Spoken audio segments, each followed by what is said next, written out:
नमस्कार, मी गुरुप्रसाद जाधव आणि पुढारी न्यूजवरती आता वेळ झाली आहे चरखेचा धुरळा उडवण्याची। मंडळी, लव जिहाद हे दोन शब्द मागच्या 2-4 दिवसांमध्ये तुम्ही सुद्धा सातत्याने ऐकले असतील। राज्य सरकार लव जिहाद विरोधी कायदा करण्याच्या तयारीत असल्याचं सुद्धा ऐकलं असेल, कारण राज्याच्या पोलीस महासंचालकांच्या अध्यक्षतेखाली तशी समिती गठीत करण्यात आलेली आहे। त्यानंतर राज्यामध्ये विरोधकांनी लव जिहाद विरोधी कायद्याला विरोध केलेला आहे।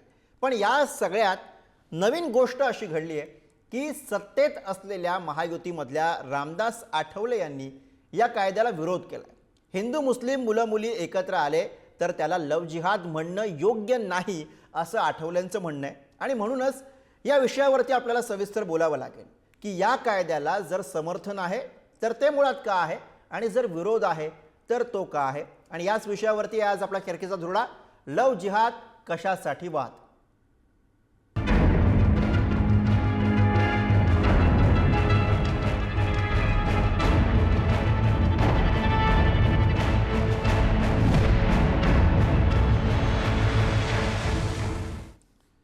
आणि या विषयावर चर्चा करण्यासाठी आपल्यासोबत मान्यवर पाहुणे आहेत। आपल्यासोबत आहेत भाजपचे प्रवक्ते शिवराय कुलकर्णी, आपल्यासोबत आहेत आरपीआय आठवले गटाचे नेते विवेक पवार आणि आपल्यासोबत आहेत काँग्रेसचे प्रवक्ते गोपाल तिवारी। सगळ्या मान्यवर पाहुण्यांचं या चर्चेमध्ये स्वागत आहे। चर्चेला सुरुवात करत असताना मी अर्थातच जातोय भाजपचे प्रवक्ते शिवराय कुलकर्णी यांच्याकडे। मला त्यांच्याकडनं समजून घ्यायचं आहे की मुळात महाराष्ट्रामध्ये लव जिहाद विरोधी कायदा करणं याची आवश्यकता आता सरकारला का भासू लागलेली आहे, काय या मागची कारणं आपल्याला दिसतात। आधी आपण सविस्तर मांडणी करावी आणि त्यानंतर जे आक्षेप अर्थातच आरपीआय आणि काँग्रेसचे असणार आहेत त्याच्याकडे आपण वळूया। शिवराय कुलकर्णी, काल परवा मुख्यमंत्री सन्माननीय देवेंद्रजींचं एक वक्तव्य आपल्या सगळ्यांच्या वाहिन्यांवरून बघायला मिळालेलं आहे। देवेंद्रजींनी अतिशय स्पष्ट शब्दामध्ये सांगितलं आहे की एकमेकाच्या मतांचा, धर्माचा आदर करून प्रेमविवाह होणार असेल तर त्या प्रेमविवाहाला, आंतरजातीय विवाहाला, आंतरधर्मीय विवाहाला देखील आमचा विरोध नाही। पण षडयंत्र म्हणून ज्या ठिकाणी विवाह केले जातात, मुलींची फसवणूक केली जाते आणि अशी शेकडो उदाहरणं आहेत। पर्टिक्युलरली अमरावती जिल्हा आपल्याला माहित असेल की अमरावती जिल्ह्यामध्ये फार मोठ्या प्रमाणामध्ये लव जिहादची उदाहरणं घडली, विदर्भामध्ये घडली, पूर्ण महाराष्ट्रामध्ये घडली। आणि हा काही नवा शब्द नाही लव जिहाद, हा जवळजवळ आपण या गेल्या 2 दशकांमध्ये एक मोहीम म्हणून या पद्धतीने मुलींना फसवणं, अनेक उदाहरणं अशी आहेत की त्यांचा अक्षरशः फसवणूक झालेली आहे। सोशल मीडियाच्या माध्यमातून फेसबुक असेल, ट्विटर असेल, समाज माध्यम असतील, या समाज माध्यमावर खोटे नावं धारण करून, खोटं चित्र उभं करून मुलींची फसवणूक केली जाते। जातीनिहाय व्यवस्थित मुलींना टार्गेट केलं जातं, त्यांच्या भोवती कोंडाळ उभं केलं जातं। आणि ज्यांनी या विषयात काम केलं, ज्यांनी ही प्रत्यक्ष वस्तुस्थिती बघितली, शेकडो उदाहरणांमध्ये बघितली, तुमच्या असं लक्षात येईल की मुलगी घरून पळवल्यानंतर 2 ते 2.5 तासाच्या आत सगळी यंत्रणा लावून, पूर्ण समाज पाठीशी उभा असतो त्या मुलाच्या, आणि पूर्ण यंत्रणा लावून मशिदीमध्ये इमाम हजर असतो, तो इमाम लगेच त्या मुलीचं धर्मांतरण करतो, तिथेच तिचा ऍफिडेव्हिट होतं, तिथेच नोटरी हजर असतो, तिथेच तिचा निकाह लावला जातो, निकाहाचे पंच तिथे हजर असतात। आणि पुढे ती मुलगी कोणालाही सापडणार नाही अशा पद्धतीने 2-3 महिने तिचा पूर्ण संसार थाटेपर्यंत, तिचं रजिस्ट्रेशन होईपर्यंत ती गायब केली जाते। आता हे शेकडो उदाहरण आहेत। या पद्धतीने फसवणूक होऊन जर विवाह होणार असतील तर ते होता कामा नये, कोणाचीच फसवणूक होऊ नये। असं आहे की बघा, शेवटी आंतरजातीय विवाह जरी म्हटला तरी पेअर मॅच पाहिजे ना। मुलगा आणि मुलगी एकमेकांना पसंत असतं, त्यांचं राहणीमान, घरातल्या चालीरीती, या सगळ्या गोष्टी भिन्न असतात। आणि यातून सगळ्यात दुर्दैवी काय आहे, दुर्दैवी काय आहे, यातलं दुर्दैवी एक फॅक्टर आहे जो सगळ्यांनी लक्षात घेतला पाहिजे की अशा शेकडो मुली आहेत ज्यांचा वापर केलं, मुलं पैदा केली आणि त्या मुलीला सोडून दिलं, तिला जगणं असह्य झालं, तिच्या बाबतीत काय काय अनाचार अत्याचार घडले याचे शेकडो उदाहरणं आहे। जर खरोखर याच्यावर वादच घालायचा असेल, विरोध करायचा असेल, त्या सगळ्यांच्या समोर त्या सगळ्या मुलींना आम्ही आणायला तयार आहोत की त्यांची शिवराय कुलकर्णी, मला तुम्हाला आणखी स्पष्ट आणि थेट प्रश्न विचारायचा आहे। हा जो कायदा सरकार आणू पाहत आहे तो फक्त लव जिहाद विरोधी कायदा असणार आहे की एकूणच बळजबरीने होणारा धर्मांतर याच्या विरोधातला सुद्धा कारवाई हा कायदा असेल? दोन्ही बाबतीत झाला पाहिजे। माझ्यासारख्या कार्यकर्त्याची मागणी ही आहे सरकारकडे की याच्यावर बंधनं घातल्याच गेले पाहिजे। अहो, एका अर्थाने बळजबरीने जे धर्मांतरण होतं ते राष्ट्रांतरण होतं. धर्मांतरण कसं केलं जातं याचं आदर्श उदाहरण आपल्याला डॉक्टर बाबासाहेब आंबेडकरांनी घालून दिलेलं आहे. आपल्या सगळ्यांच्या समोर एक अत्यंत आदर्श उदाहरण आहे की कसं धर्मांतरण करायचं असतं, कसा विचार त्याच्या मागचा करायचा असतो, किती व्यापक विचार त्याच्या मागे लागतो. भारतरत्न पूजनीय डॉक्टर बाबासाहेब आंबेडकरांनी जो आदर्श घालून दिलाय त्याला कोण विरोध करेल? त्याला कोणीच विरोध करणार नाही. त्याचं स्वागत आहे कारण की त्याच्या मागे तसा उत्तुंग विचार आहे. पण हे जे धर्मांतरण आहे या धर्मांतरणाच्या मागे जिहादी मानसिकता आहे आणि म्हणून त्या जिहादी मानसिकतेला हा विरोध आहे. ते राष्ट्रांतरण आहे. एक मुलगी फसवून जेव्हा नेली जाते आणि जेव्हा तिच्या डोळ्यासमोर सगळं चित्र खरं चित्र उभं होतं त्यावेळी मात्र ती तुम्हाला मुलगी तुमचा मूळ आक्षेप खरं तर या सगळ्या फसवणुकीकडे आणि त्याच्याकडे लक्ष वेधून हा नवा कायदा कसा गरजेचा आहे याची मांडणी आपण शिवराय कुलकर्णीजी करताय. पण तुमच्या सोबतच जे सत्तेत आहेत RPIचे आठवले गट त्यांनी आज यावरती विरोध केलेला आहे. स्वतः रामदास आठवले यांनी याविषयीचं भाष्य केलेलं आहे. त्यामुळे मी अर्थातच विवेक पवार यांच्याकडे जातो. मला त्यांच्याकडनं समजून घ्यायचं की काय मुळात RPIचे या सगळ्यामध्ये आक्षेप आणि काय भूमिका असणार आहे. विवेक पवारची. नमस्कार, जय भीम. वास्तविक पाहता रिपब्लिकन पार्टी ऑफ इंडियाची जी भूमिका आहे, जो Republican party of India doctor Babasaheb आंबेडकरांच्या विचारावर माननीय मंत्री रामदासजी आठवले साहेब हे त्या पक्षाचं नेतृत्व करतात, राष्ट्रीय अध्यक्ष आहेत. माझं म्हणणं असं आहे की या देशामध्ये जर खऱ्या अर्थाने समानता आणायची असेल तर रोटी बेटी व्यवहार हा झाला पाहिजे. बाबासाहेब आंबेडकरांनी पहिल्यापासूनच सांगितलं की देश जर एकत्र करायचा असेल या गोष्टी अतिशय महत्वाच्या आहेत. म्हणून काय की कुठलाही जाती धर्माचा मुलगा कुठलाही जाती धर्माची मुलगी आपसामध्ये लग्न करू शकतात.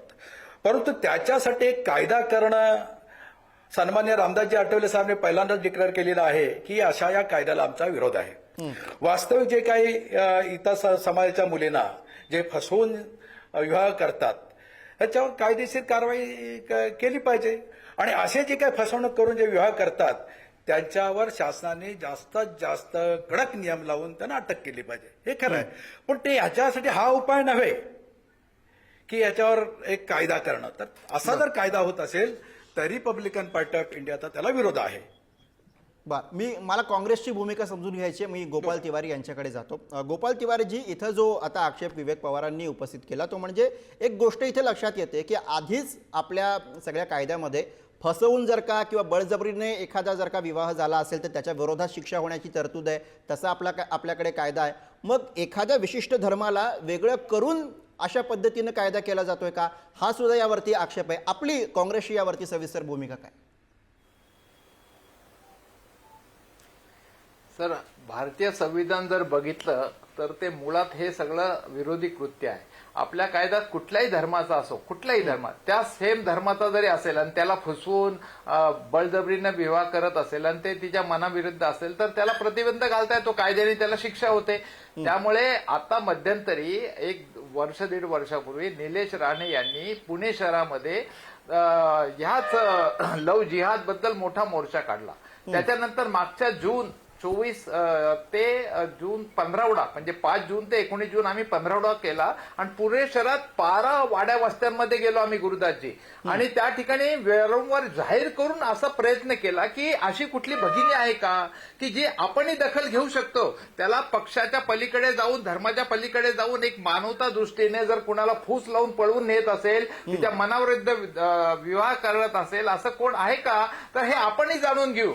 समाजवादी पक्षाचे नेते रईस आमदार यांनी विधान भवनात हा प्रश्न विचारला होता आणि तेव्हा सरकारने असं सांगितलं 1 लाखाच्या वर प्रकरण आहेत. परंतु प्रत्यक्षात FIR किती झाल्या? FIR काहीच नाही झाल्या. मध्यंतरी पंजाब आणि हरियाणाच्या अशाच गोष्टींवर सुप्रीम कोर्टाने निर्णय दिलाय की आंतरराष्ट्रीय विवाहातनं जे होणारी जी काही जोडपी आहेत त्यांना जर त्रास देत असेल तर त्यांच्यासाठी सुरक्षागृह उभा करा.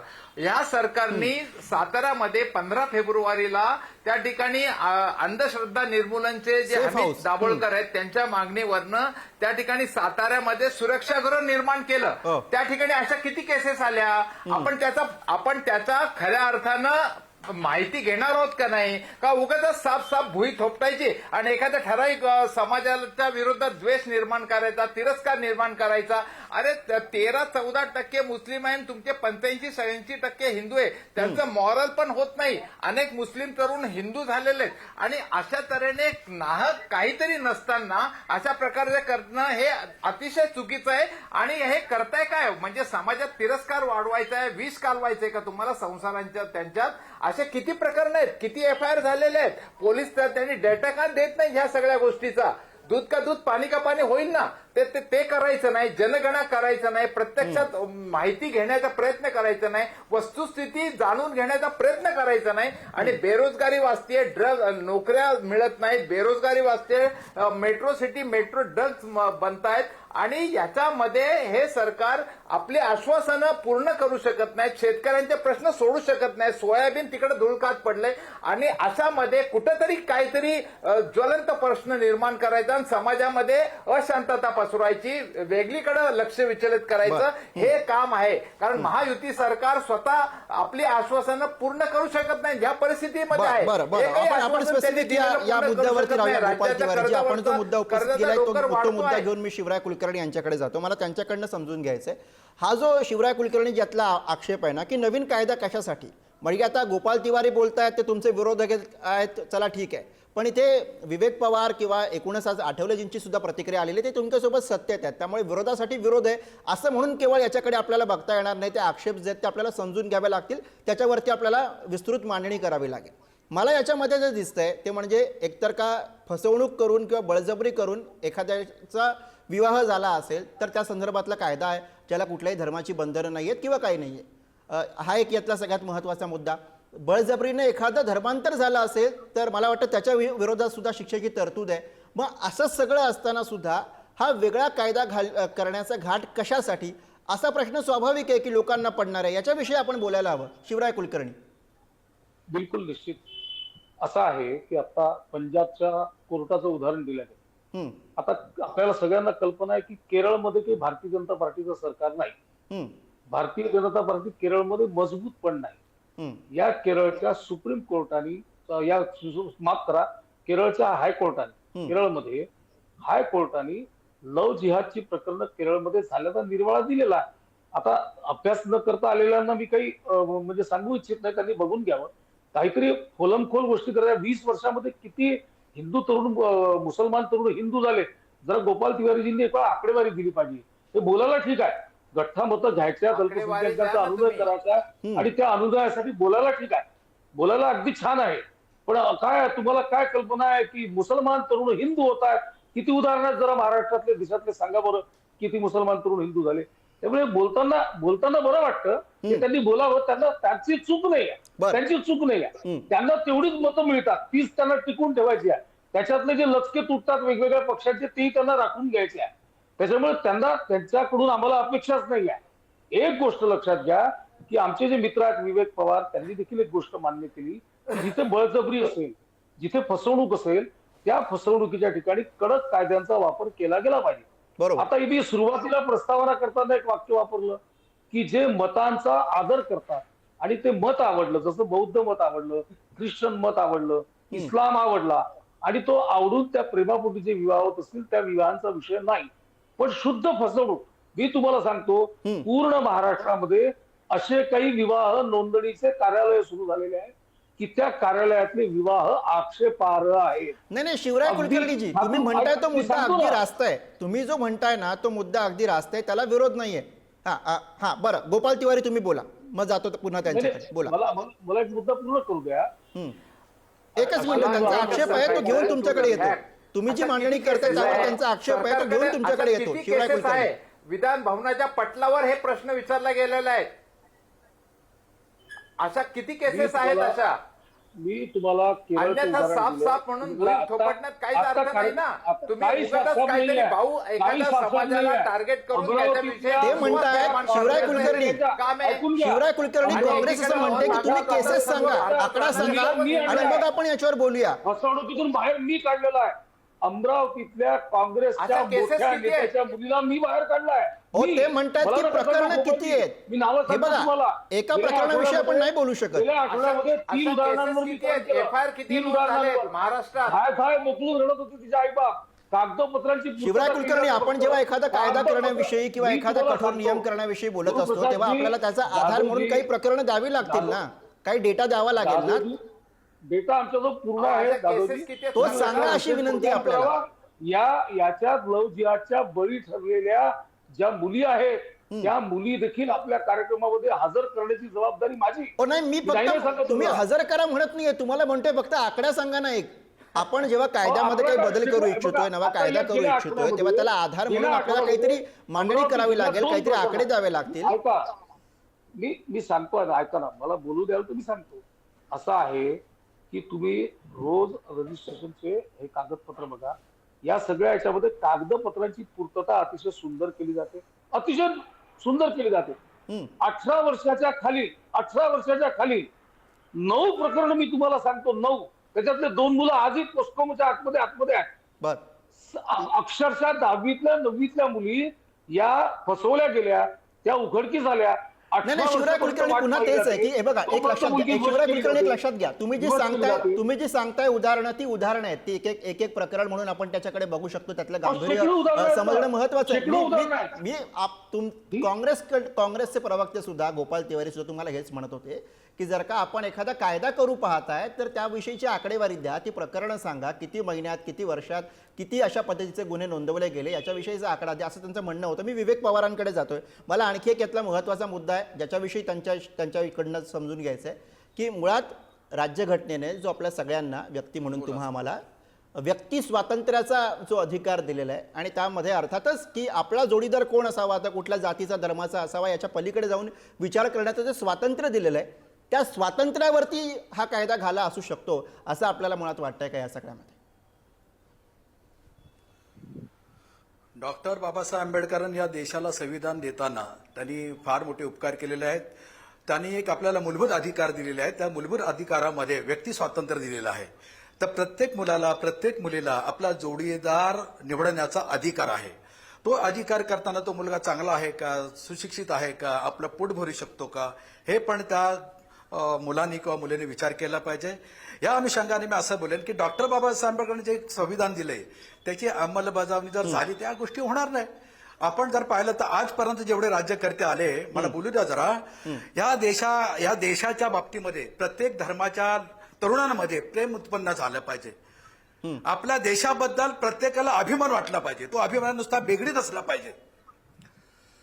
त्याच्यानंतर हे ते जी काही बेकारी आहे ती बेकारी निर्मूलन करण्यासाठी देखील शासनाने याच्या बाबतीत उपाययोजना केली पाहिजे.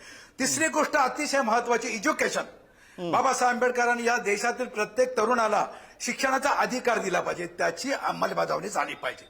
आणि मला अतिशय महत्वाचं सांगायचं आहे साहेब तुम्हाला, एखाद्या मुलीने, एखाद्या मुस्लिम मुलांनी जर का एखाद्या मुलीवर जर बलजबरी केली, तिच्यावर बलजबरी करण्याचा प्रयत्न केला तर त्याच्यावर कठोरात कठोर शासन केलं पाहिजे.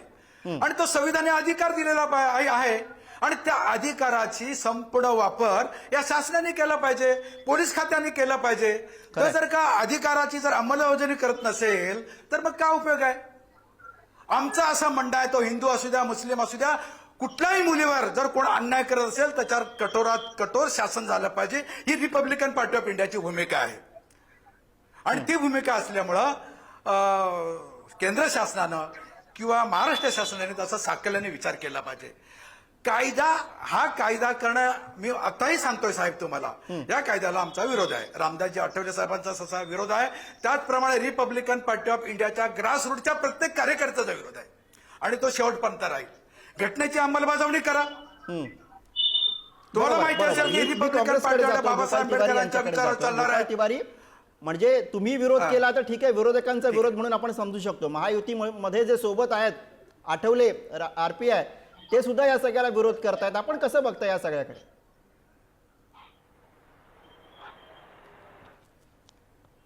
गुरुदासजी, मीच बोलणार ना? हो, गोपाल तिवारी बोला. हॅलो, बोला. तिवारीजी बोला. हा. गुरुदासजी, हे बघा, संविधानाने आपल्याला अधिकार दिलेत हे आता रिपब्लिकनचे नेत्यांनी सगळ्यांनीच मान्य केले. शिवराय कुलकर्णी मान्य करतात की ते असं म्हणतात की समजूतदारपणे स्व इच्छेने जर विवाह केला तर त्याचं काही हरकत नाही. आता काही नेते म्हणले तर भारतीय जनता पक्षाचे शहानवाज हुसेन असतील, मुख्तार अब्बास नक्वी असतील, उदाहरण आहे यांच्या तशी. जर पत्नी बघितलं तर कोण आहे, इव्हन सुब्रमण्यम स्वामींची जी मुलगी आहे ती त्या ठिकाणी सलमान ती सुहासिनी या सलमान हैदरच्या पत्नी आहेत, तर हिंदूच्या पत्रकार आहेत. यामध्ये हे सामंजस्याने झालं, त्याला कुणाचं नाही. मुद्दा असा आहे गोपाल तिवारी इथे हा गोष्टीमध्ये नाही गोपाल तिवारी इथे मुद्दा हा आहे. गोपाल तिवारी इथे मुद्दा हा आहे की जी फसवणुकीची प्रकरण होतात, त्याच्यामध्ये जबरदस्तीने धर्मांतर होतं, त्याच्याविषयीचा मुद्दा आहे. त्याच्याविषयीचा मुद्दा आहे. अगदी शेवटची कॉमेंट माझ्याकडे 1 मिनिट शिल्लक आहे, 1 मिनिट शिल्लक आहे. गोपाल तिवारीजी, हा मुद्दा असू शकत नाही. मी वैयक्तिक हा मुद्दा असू शकत नाही. मी तुम्हाला जबाबदारीने सांगतो आहे, अपूर्ण माहिती द्यायची नाही, नावासोबत खोटे उदाहरण द्यायचं नाही. गोपाल सुहासिनी सलमान हैदर द हिंदूच्या पत्रकार आहेत. कुणाची कन्या आहे, कुणाची कन्या आहे? अहो मी तुम्हाला जबाबदारीने सांगतो ना, द हिंदूच्या पत्रकार आहेत, सुब्रमण्यम स्वामींची कन्या आहे. उदाहरण द्यायचं असेल तुम्हाला, अजूनही तुम्हाला सांगायचं म्हटलं, गोळवलकर गुरूंच्या समग्र गोळवलकर नेहरू गांधीच्या घराचं उदाहरण द्या. गोळवलकर समग्र गोळवलकरच्या मुलाखतीच्या खंडामध्ये नाही शिवराय कुलकर्णी, अगदी शेवटची कॉमेंट महायुतीमधला हा विरोध डावलून तुम्ही कायदा कसा आणणार हा प्रश्न तर महाराष्ट्राला पडलाय. महायुतीमध्ये शेवटची 30 या सेकंद. विषयाला विरोध होणार नाही. रामदासजी आठवले विरोध आहे ते बोलतायत. हे वक्तव्य हे सर्व धर्मांकडे समान बघितलं पाहिजे या धारणेने आहे. त्याच्याशी वरिष्ठ नेते बोलतील. महाराष्ट्राची नाही या देशाची गरज आहे. या देशामध्ये धर्मांतरणाच्या नावाखाली राष्ट्रांतरण होत आहे. याच्यामध्ये जिहादी षडयंत्र आहे, जिहादी मानसिकता आहे आणि म्हणून लव जिहादच्या विरोधातला कायदा आलाच पाहिजे. वेळ संपत आली तिवारीजी, माफ करा, वेळ संपत आली. राहणार नाही. आणि याही पुढे जाऊन सांगतो की कोणी सोबत आलं तर त्यांच्या सोबत आणि कोणी विरोध असं थेट इशारा आपण देताय, असा थेट इशारा आपण देताय मंडळी. तो येणं हा गरजेचा विषय आहे. बर चर्चेच्या शेवटी आपण फक्त एक गोष्ट लक्षात घ्यायला हवी की कुठलाही कायदा जेव्हा एखादं सरकार करत असतं तेव्हा त्यामागचा उद्देश हा समाजामध्ये शांतता प्रस्थापित करणं, अनुचित प्रकारांना आळा घालणं हाच असतो. जसं पण याच्या पलीकडे काही उद्देश जर का सरकारचा नाही आहे ना, अशी शंका जर का एखाद्या विशिष्ट समुदायाच्या, गटाच्या किंवा राजकीय विरोधकांच्या मनामध्ये सुद्धा आली असेल तरी ती दूर करणं, ती दूर होणं हे महत्त्वाचं आहे. आणि या अपेक्षेची पूर्तता इथेही होईल, ती केली जाईल अशी अपेक्षा आपण या निमित्ताने करूया. सगळ्या मान्यवरांनी या चर्चेसाठी आपल्याला वेळ दिला त्याबद्दल सगळ्या मान्यवर पाहुण्यांचे आभार. चर्चेच्या धुळ्यामध्ये आज आपण इथेच थांबतोय. बघत राहा पुढारी न्यूज.